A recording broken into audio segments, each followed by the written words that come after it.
اور اللہ تبارک و تعالی نے اس مبارک مہینے کو کئی حیثیتوں سے دوسرے مہینوں پر ایک ممتاز حیثیت، ممتاز صفت عطا فرمائی ہے۔ یوں تو سارے دن اور ساری راتیں اللہ تبارک و تعالی ہی کی بنائی ہوئی ہیں۔ ہر دن میں سورج نکلتا ہے، شام کو غروب ہوتا ہے، دن ہو جاتا ہے، دن رہتا ہے سارے صبح سے لے کر شام تک، پھر سورج غروب ہونے کے بعد سے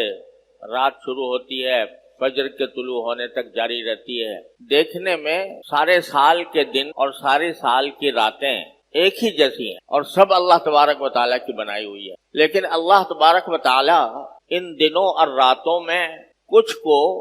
اس لیے انتخاب فرما لیتے ہیں کہ میرے بندے ان دنوں میں یا ان راتوں میں میری طرف خصوصی طور پر رجوع کریں۔ ہم لوگ اپنے دنیاوی مشاغل میں جو اللہ تعالیٰ نے ہمارے لیے حلال کیے ہوئے ہیں، مثلا روزی کمانے میں،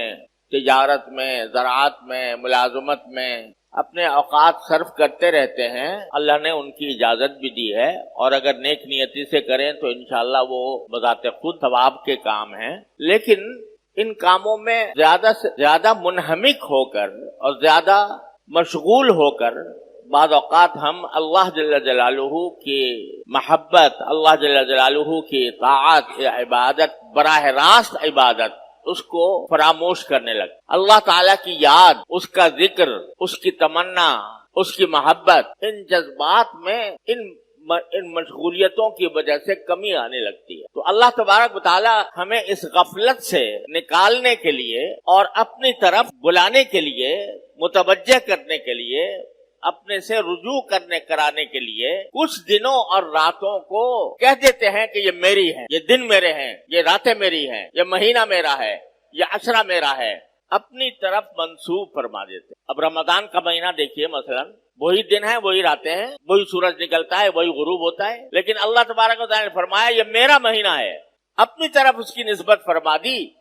تو اس کی شان کہیں سے کہیں پہنچ گئی، اس کی برکات کہیں سے کہیں پہنچ گئی۔ جیسے اللہ تبارک و تعالیٰ کعبہ شریف کو دیکھو، دیکھنے میں تو وہی پتھروں کی عمارت ہے اور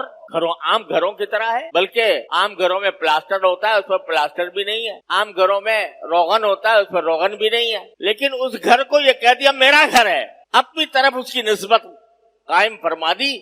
تو اس کی شان، اس کا جلال، اس کا جمال، اس کی طرف انسانوں کی محبت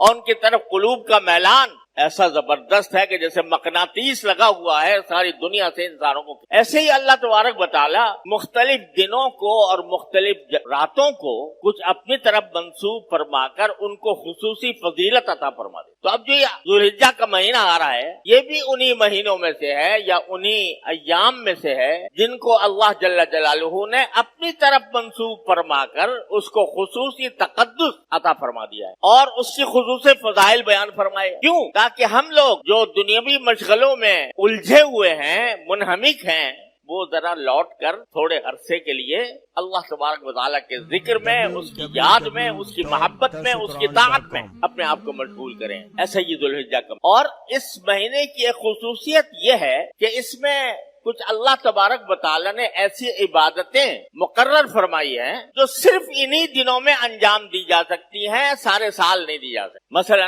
حج جو ہوگا وہ ذوالحجہ میں ہوگا، سارے سال نہیں ہوگا۔ عرفات کا میدان تو آج بھی موجود ہے، جبل رحمت بھی ہے، مینا بھی ہے، لیکن آج اگر کوئی جا کر